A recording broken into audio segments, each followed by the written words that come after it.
Are live. Let's go. We have a big show for you tonight. Big show. Lots of stuff happening. We're going to get into all of it. I'm excited. We have a very, very big show for you tonight, guys. Donald Trump has Joe Rogan absolutely shook ahead of UFC White House. And the MMA sphere, the MMA fans are going absolutely nuts over it. We're going to get into all that. Joe Rogan says that he doesn't like the UFC White House card. Joe Rogan has been critical of Trump's policies. Joe Rogan has expressed some regrets over endorsing Trump. Joe Rogan is going to the White House, but he isn't too excited about it, guys. In fact, he said that he is scared and cannot sleep at night due to some of Trump's behavior ahead of UFC White House. We're going to get into all this, guys. We have a very, very big show. Your favorite streamer and mine, Clavicular, took a rare L recently. The rare Clav L, we're going to get into it. He had some comments about MMA, which are absolutely absurd. He is not necessarily the biggest fighting fan, and he is taking an L for it, guys. So Clavicular's taking an L. We're going to get into all that. Plus, I've started teaching in the Socratic method at the gym. I just ask questions now.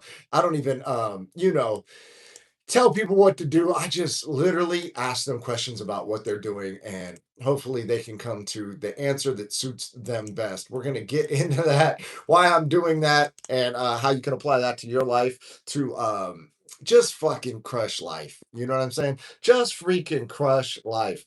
Uh, my name is King David MMA. I'm a professional MMA champion, a Brazilian Jiu-Jitsu black belt. I coach and I train at the best gym on the planet, Extreme Couture, with the best fighters in the world. Guys, make sure you've tapped the subscribe button. It feels so good when you do. Make sure you hit the notifications, bang that bell. It's going to give you a dopamine spike. And more importantly, you're going to be able to hop on the chat anytime I go live because you'll be notified, because I don't go live at the same time. I switch it up.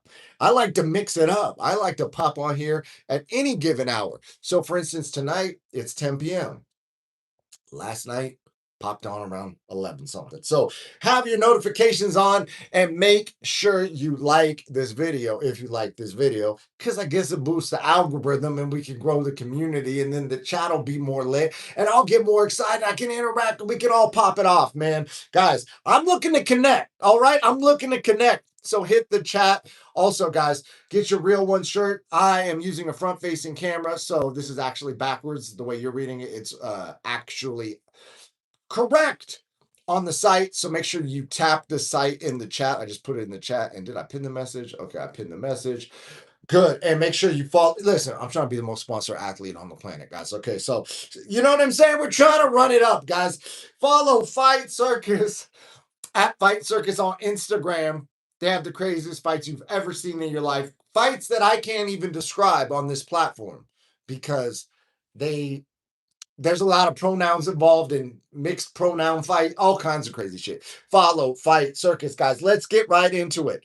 Okay, let me check the chat real quick and take a sip of it. Well, it's a big update tonight. I don't believe this poppy soda is caffeinated. You know why?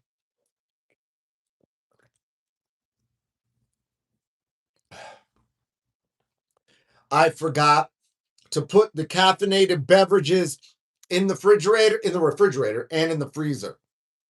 So this is cold. So I'm not going to come on here and drink a warm ass beverage just because it's caffeinated, you guys. You know what I mean? That's a bridge too far. There's some things I'm willing to do, and there's some things that I just can't bring myself to do. And drinking a warm ass caffeinated beverage on the stream just to stay consistent with I like caffeine in combat. You know what I mean? Like, I love caffeine and I love combat, right? But guess what? I love a cold beverage, guys. So sometimes maybe I'm taking the L, which is rare. I don't take L. I take dubs, guys. I like winning, right? But maybe tonight, or maybe you know what I'm saying. Maybe the universe is just working out. Maybe I wasn't supposed to have that in there tonight. Maybe I was supposed to drink this.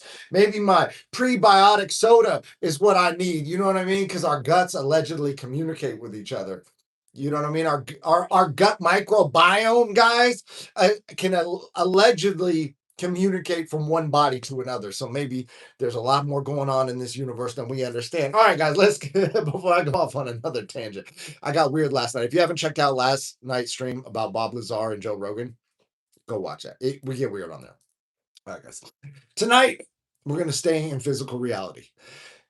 Trump has Joe Rogan absolutely shook, apparently. This is what people are saying online, that Joe Rogan is shook, he's scared, and Trump's behavior is not helping out, which is wild because Joe Rogan endorsed Trump. Joe Rogan had Trump on his show, and now it seems that Joe Rogan is having some regrets about the way that Trump is acting, especially with the UFC White House. Joe's not a fan of the UFC White House. Joe's got several concerns. One of the concerns is that he believes that for a world title fight, that you don't change factors. So that if every world title fight for the UFC has been conducted indoors, now you're adding variables. Now you're changing things up. Fighting outdoors is unpredictable, and you can't have the most important fights on the planet have unpredictable variables. His point is like, dude, if it's that important, if it's a world title fight, put it indoors. All right. Also, there's big heat concerns. Joe Rogan looked it up, and he saw that the White House that is in Washington D.C. and around the time that the White House fights are going to pop off, in just a couple weeks, the temperature gets up to 100 degrees and it's humid. So it's going to be humid. It's going to be 100 degrees. Joe Rogan has concerns about dehydration, not just the fighters, everybody involved. Listen, they're doing something unprecedented. These motherfuckers are going to be out there sweating their fucking asses off in the heat, cooking in the sun, humid, slip and slide for an octagon. All right. And there's also concerns about bugs. Apparently Dana went out there was gnats everywhere. He was like, bro, we went to the fucking Rose Garden. Trump opened the Rose Garden. There was fucking gnats everywhere. So now we're talking about fights in the sun, in the humidity, hot as fuck, gnats flying around, potentially a slippery canvas. Joe Rogan doesn't like any of it. And that's his employer, right? Like, that's his employer. He must feel so strongly about it to speak out while they're paying the bills. You know what I'm saying? Guys, come on. Also, Joe Rogan also had security concerns, especially being that there was the press dinner that got stormed by the dude who was the teacher with the thing that he wanted to inflict damage on people, right? And now there's security concerns by Joe Rogan saying that, man, all the world's leaders are going to be in one place at the White House. And then the precedent is that, like, they haven't been the most secure events in this administration and leading up to it. So now Joe's concerned. Furthermore, he's been very, very critical. And this is all going to tie back together, guys. Trump has been critical. Rogan has been critical of Trump. Okay. It's Trump's birthday. And he's been critical about immigration. Rogan's been critical about the war. Rogan's been critical so much to the fact that when he reads articles on the war, and this is his words, not mine, not the internet. This is Rogan saying this. He can't sleep at night over it. He freaks himself out. He gets worried. He gets so shook and so scared because he has an uncertain future. He doesn't know what's going to happen. And he's concerned for those people overseas that he can't fucking sleep at night. Now, he's being asked to go to Washington, D.C. in the fucking heat, where he doesn't believe these people should be fighting outdoors anyways. Bugs everywhere. And now he's got to sit there and shake hands and smile with the dude he's very critical of, to the point that he's afraid for the future, to the point he can't sleep. Guys, what the fuck's going on, guys? Are we living in a bizarro world? Where do we hit the timeline where this is where things ended up? Because a lot of people in the martial arts community were supportive of Trump. And now a lot of people are like, man, you sold us a bag of goods and now we're getting a different deliverable. I'm here. So there's a counterpoint, right? And the counterpoint is this. People are saying that Joe Rogan says that martial arts should be as real as we can create an actual, like a street fight. How could you protect yourself with no rules? And we got to get as close to as a real situation as possible. And that's what the UFC is. As close to reality as possible. There's a problem. Most of the time, when you get into a street fight, you're not in control of the conditions. You didn't plan to go get into a street fight, right? So if you're outdoors, like I lived at the beach for 6 or 7 years, I was 140 steps off the sand. You know what I mean?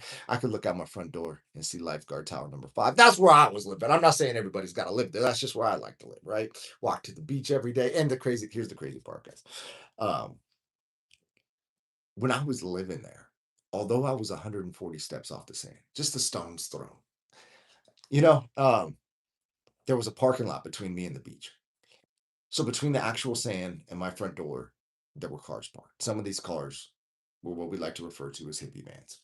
There were rainbow vans parked in the parking lot between my condo and the water and the sand.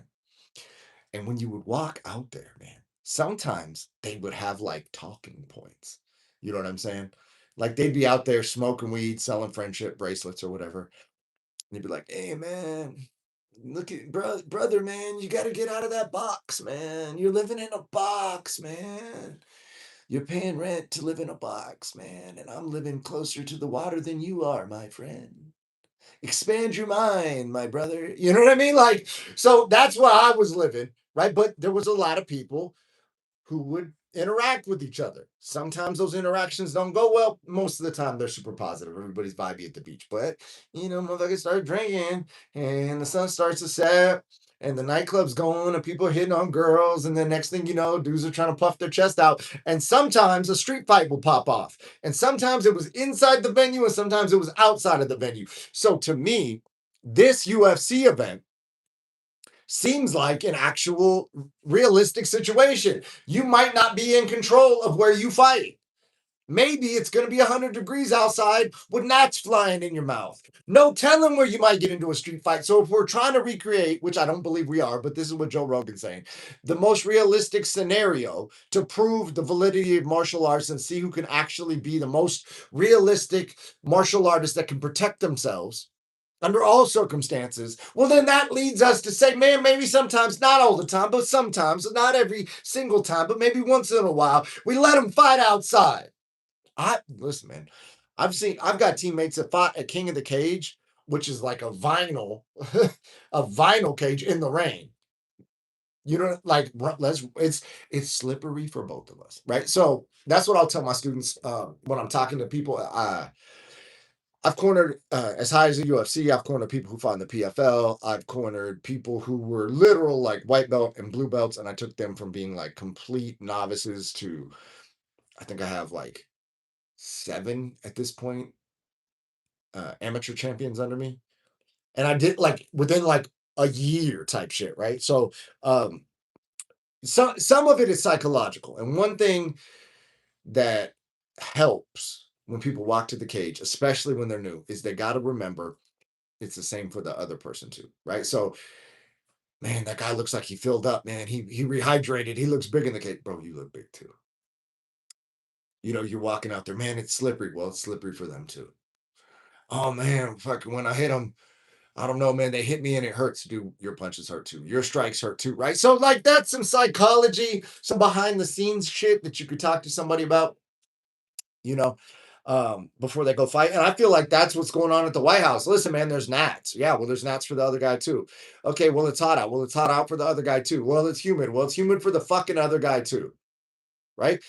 Also, a little bit of insider info is that when they were doing the fights at Fight Island, they had production trucks with mats in them, and the production trucks were air conditioned. So the warm up space, very well for the White House, might not actually be inside the White House. They might take them in, walk them out of the Oval Office to the cage. But the warm up area, because you warm up before the fight. So when you're in the back, like there's Tough Enough in Las Vegas coming up this weekend.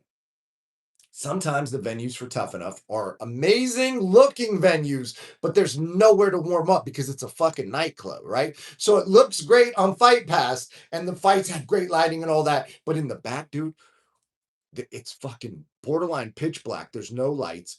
For whatever reason, they have, I guess it's because they don't want the lights coming from back there and having like light bleed into the video cameras and stuff. So on the feed on UFC Fight Pass, they have the lights off backstage.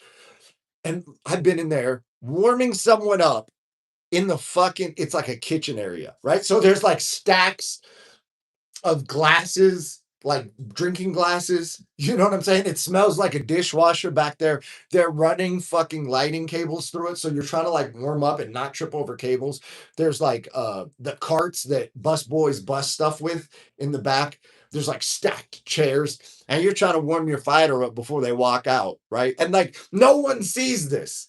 You only see this if you're in the back area, right? So I've warmed up in that area. I've warmed up, dude. I even when I fought for this title, shout out to Ignite Fights, man.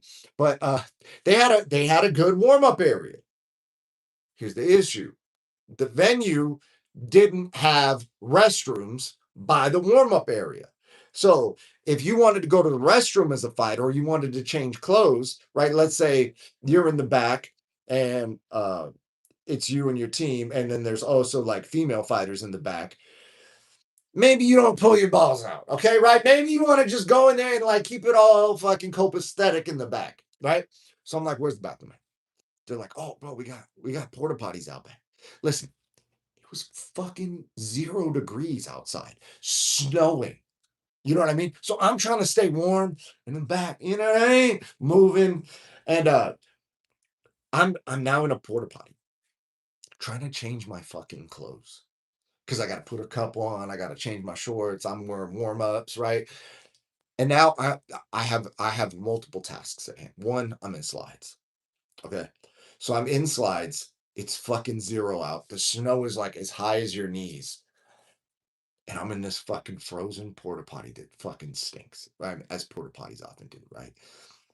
And now if you're a dude, or I mean, I guess everybody's used a porta potty. You know motherfuckers miss, right? So there's piss all over this fucking thing. And I am trying to balance while not putting my feet on the ground by having my slide still on as I'm trying. So I'm pulling my foot out of the slide, not letting it touch the ground, balancing on one foot, taking a pant leg down, holding the pant leg so it doesn't touch the ground or the toilet, and then trying to slide my foot back into the slide, right? And then I take off my other pant leg the same way. And then I'm trying to like hold them around my neck, my pants, so that I can then put my fucking cup on. I have a Muay Thai steel cup, right? So I'm like lacing my legs and I'm tying it. And then I'm trying to take the shorts that I got under my elbow because you can't set them down anywhere in there, you know? And so now I'm like thinking, I'm going to go fight for a fucking professional MMA title. I'm fucking freezing cold. There's piss everywhere. I can't let my clothes or anything touch anything. I can't touch anything back here. And I'm trying to like do standing 1 foot yoga to get my cup on and then my shorts on and then my pants back on over my short and then get out of there without so that was a unique experience, right? So every time you fight regionally, it's always some different shit in the back. And like one time I was cornering the camera eye and they had us with it was a black curtain, except the curtain was essentially translucent. So the other corner could not see through our way, but we could see through their way. So we're literally sitting there watching the dude who Cam's about to fight warm up. It's like, what the fuck is going on, right? And obviously, Cam's an ethical guy, right? Cam is not trying to like cheat and look at but it's like it's hard. I'm watching I'm like, dude, how I'm just curious to see what they think we're gonna do. And then they're like calling out shit that Cam does in fights, and then they have a game plan on it. And we didn't really get too deep into it, but I was like, hey, bro, listen, man, they've already peeped you, but it doesn't matter. Because what they think they can do to you, they're not gonna be able to do. So we're good. We're good. So anyway, we'll go out there. Cam, Southpaw, throws his shit. The dude does what they were drilling in the back, but it doesn't work anyways. Cam breaks that guy's face. And then I don't know if the fucking referee was on drugs or if he just had a death wish for this dude. Man, he let Cam fucking hit that dude so hard on the floor. And then Cam's like looking at him, and the dude's like, he just let it go, man. Like the guy was like, oh, fuck it, run it. So, anyways, yeah, it can get kind of crazy backstage. But for the UFC White House card, I've heard that for security reasons, there may not be a designated warm-up area inside, but they will have production trucks with mat space in them so that the fighters can warm up, big production trucks. So it should go all smooth, super smooth, silky, right? And then we default to it's the same for them. The fighters come out, it's hot for you, it's hot for them, right? And then we're gonna be all copacetic. Let me read the chat real quick, guys. Guys, let me read. The real ones just got in here. Arpon the Dawn asking, does the outdoor fight at 100 degrees give the opponent an advantage? Right. So that's exactly what we're kind of saying. It's like it's 100 degrees for both of you. Now, the scenario in which it could give some form of advantage is, for instance, like at Extreme Couture, we train upstairs where there's no air getting out, and then they put the fucking heater on, even in the summer. So today I was up there. It was Justin James' class. Justin James not only fought in the UFC, he bet his entire fight purse on himself. Unfortunately, he didn't get the dub that fight, but he said he would bet again because that's how much he fucking believes in himself. So Justin's running a great class up there, and it's fucking hot as it's got to be. It's over 100 degrees, guys, and there's no air, and the mat space we have to take turns because there's so many people in the room breathing up all the oxygen, right? That we literally cannot all be on the mat because it's a fucking fire hazard. It's like a health problem, right? So we have to take turns.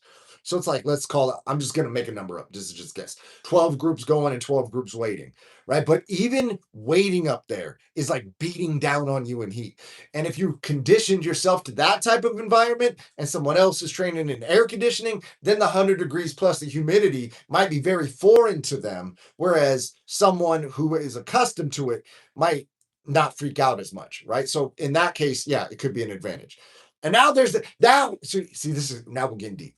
Now we're getting deep into the coaching game, right? Because even though it could be an advantage, right? Let's say you were from the air conditioned gym, you wouldn't tell your fighter that it's an advantage. You would remind them, hey, it's hot out. It's hot for them too. You get what I'm saying, right? So like, there's an art to playing up the most positive, helpful, effective mindset, and sometimes advantages and disadvantages exist, but focusing on them can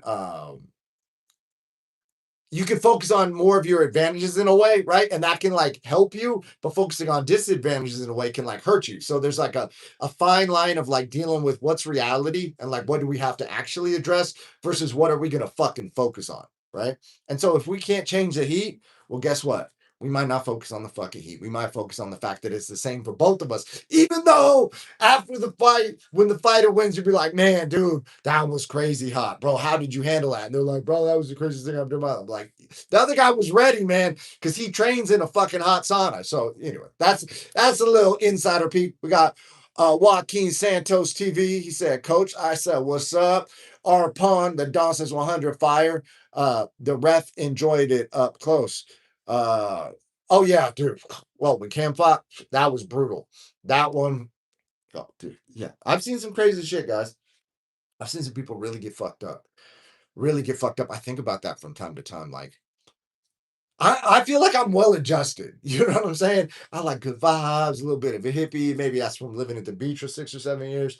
Also, I sit in the backyard in the grass and I get the sun and I do breath work, right? But like, how much violence have I seen up close? Like fucking physical violence. I'm extremely desensitized to people getting knocked out and shit, right? And, and I mean, one of the most severe um instances of brutal KOs was actually in Washington, D.C., where I went out there to train at Lloyd Irvin School when Brandon Vera was getting ready to fight Randy Couture. And literally, they brought in like 32 fucking heavyweights or some shit. Like they were bringing in sparring partners because Brandon Vera was such a savage. And I remember, dude, Brandon Vera, fucking head, and Brandon Vera's got good Muay Thai. Fucking head kicks this dude. Bam! Sounds like a baseball bat. Everybody turns around. What the fuck? Dude's out. And they're like, get him off the mat. They drug the dude by his ankles out of the cage and just shoved somebody else in there. And the dude going in there is like terrified. Like he's getting whatever he's getting paid. Let's say, I don't know, 300 bucks a day to spar. Dude. And now he just saw some guy get fucking bodied in front of him. And he's like, $300 for this. Dude, Brandon Vera was fucking people up. That was crazy. That was one of my first exposures to like, oh shit, that's the level these dudes are training at. Because I was like a fucking white belt or a blue belt at the time who had done like jujitsu tournaments and won some amateur fights in like pancration tournaments. You know what I mean? And then I end up out there thinking I'm way tighter than I am, thinking I'm way more advanced, and I'm in this fucking pro practice, and I'm like, I saw a guy get bodied today. Holy fuck, that was crazy. So anyway, and now I've seen it so many times. I've seen guys get their fucking nose broken. I've landed a shot on somebody, boom, their face starts bleeding. Like we finished the round. Like it's just so crazy. And I was talking to Johnny Parsons, who got knocked out the night in UFC. He and I used to be roommates and talk about karate in the kitchen. And we were like, dude, we were talking about so and so got their nose broke today at training, and this person got this and that and the other thing. And I was like, dude, if someone heard us, we're at like fucking Grand Lux Cafe or Protein House, or we're like some normal ass restaurant, and we're just talking about like, yeah, man, I went shin to shin with that guy, and his fucking shin started bleeding everywhere. Or like, oh, dude, you were sparring bear shins today? Yeah, bro. So and so got knocked out at practice. Did you see it? Yeah, man, he got his nose broken, bro. That was fucking crazy. Like, we're just talking about like this crazy shit. Like to us, it's normal. I'm sure to you guys that train, you understand what I'm saying. But like, if you take yourself out of your body and as like an observer, like imagine that you're an alien from outer space, from like a non-violent planet, and you're coming down to observe human beings, or even a normal human who's not in like fist fights every day of their life as practice and training. And they're just in the booth next to these two maniacs who are talking about breaking each other's faces and like what do we sound like, guys? Oh yeah, so we got lots of people today in wrestling class. Yeah, man, it was popping off in wrestling practice, dude. Yeah, that's one of my favorite practices because you could really get grimy in that and like really fucking start to push the pace. And there's something to be said for, we're speaking about like the mentality of things. I remember one time speaking to Cameron too. Cam was like newer at the gym, and he hadn't really had a lot of fights, and I had a few fights, and I was a pro at the time and he was still an amateur, and me and him were in rounds, and it was like dog rounds where I was like pushing him and just making him fucking work. And he's like, bro, how the fuck do you push so hard in the fucking round? He's like, dude, I'm in great shape. He's like, what are you fucking doing? And I'm like, bro, listen, it sucks. I just embrace that it's going to suck for both of us. So as bad as it sucks for me to keep pushing, even though I'm tired and I like don't want to be here, I'm like, oh, this motherfucker. Like that's the mentality. You know what I'm saying? And it's like so many people try and avoid the suckiness of it all. Like, how do I get in the perfect shape so it doesn't suck? It's like, or just embrace that it's gonna fucking suck, and you're willing to tolerate more of it. You're willing to endure more of it than the other guy, right? And then that clicked the light in his head and he started pushing the pace more on other motherfuckers, right? So like it's crazy how these like little mindset shifts can impact and affect MMA performance, right? So speaking of MMA mindset and how deep we're getting, right? Clavicular says that fighting is low IQ. Where clavicular L? He took an L today. That clip's from a while back, but it's circulating right now. He's saying that fighting is low IQ and it is completely pointless. Clav's taking an L. Clav doesn't understand what he's talking about. But he says that he would never, ever, ever do like a Misfits or a brand risk fight because he's rich. And I understand what he's saying with that. Like, why would he do it for the money when he's already got money? There's other reasons to do it. You know what I mean? There's other reasons to do it, man. It reveals you to yourself. like fighting is the best thing ever. So hopefully one day he starts actually training and starts to understand that. But for right now, he's in the category. Give him a big L upside his forehead. Clavicular taking an L, guys. Big L today. Also, I was teaching the Socratic method. So my girlfriend and I get into these crazy conversations. She's a fucking Chinese genius, like a literal like genius. Like I'm talking, can ace the SATs in the other language that she taught herself after like fucking genius 4.0 at Berkeley, dime piece, whatever. You know what I'm saying? Instagram model, whatever, right? Fucking big influence. It doesn't matter. But we talk about crazy shit, right? So I was on this wave of like, if one adheres to a religion but does not, like, if one claims, let's say, just for the sake of this conversation, Christianity, right? And that's why my girlfriend calls me a philosophical Christian, not a religious Christian, because I'm more in alignment with like the values of Christianity rather than like the verbatim every word of this book, right? But like we can get into that. So you guys want to get a little weird with me about mixed martial arts and fight theory? We're going to use the frame of religion as a way to start to question everything, and then that's going to translate into MMA, right? Well, so stick with me, guys, because this isn't like some preaching thing, right? Like this is me just using this as an example to illustrate a point, which I'm going to further illustrate once the context is set. So, if you identify as, let's say, whatever religion, Christian, but you don't adhere to the book, then are you Christian? Okay. Level one question. Level two question. If you identify as Christian, but you only adhere to parts of the book, are you still Christian? Then level three question is like, okay, at what point is non-adherence no longer Christianity? So like how much of the book do you actually like, or wait, you're saying God's lying? Or you lie? Who's right? You or God? Because God said that, like, and so just it could be any religion, right? Because there's people that claim in a religion and then don't act in accordance with the religion, right? And then like a dude like Andrew Tate, he reverts to Islam, and he says the reason that he became Islamic, which I believe there's some other reasons which we can get into, but the main public reason that he gives for why he reverted to Islam is that they adhere to the lessons of their teachings. So, hey, you can leave a fucking Rolex on the hood of a Bugatti with the car keys in the car, and no one's gonna steal anything. You can leave a wallet with $10,000 on the floor. No one's gonna touch it. If anything, they return it or they find you, right? Like they're not gonna steal. Well, why? Because they have severe consequences and they enforce their religion. So that's why he went in there. So anyway, how this relates to MMA is that those questions I'm asking about what actually defines an identity of a religion or a religious person within that context. So you can start asking yourself those about MMA, right? So, for instance, there was a student, and this student was being coached by a UFC fighter at the gym because the student was doing things that the student was taught to do. But the UFC fighter wants the student to do different things. So then the student's coming up to me going like, hey, when you were saying do this other person said this, and what's the distinction? And was talking about fighting inside versus fighting at range, right? And so the UFC fighter was like, stay in the pocket. And I'm like, hit and don't get hit, like strike and fucking bounce. You know what I mean? And so the way I illustrate, I said, okay, imagine that we have two bladed weapons. Like, I don't want to say the word on here because whatever, but like two bladed weapons that you would like cut a steak with. And we have to get into a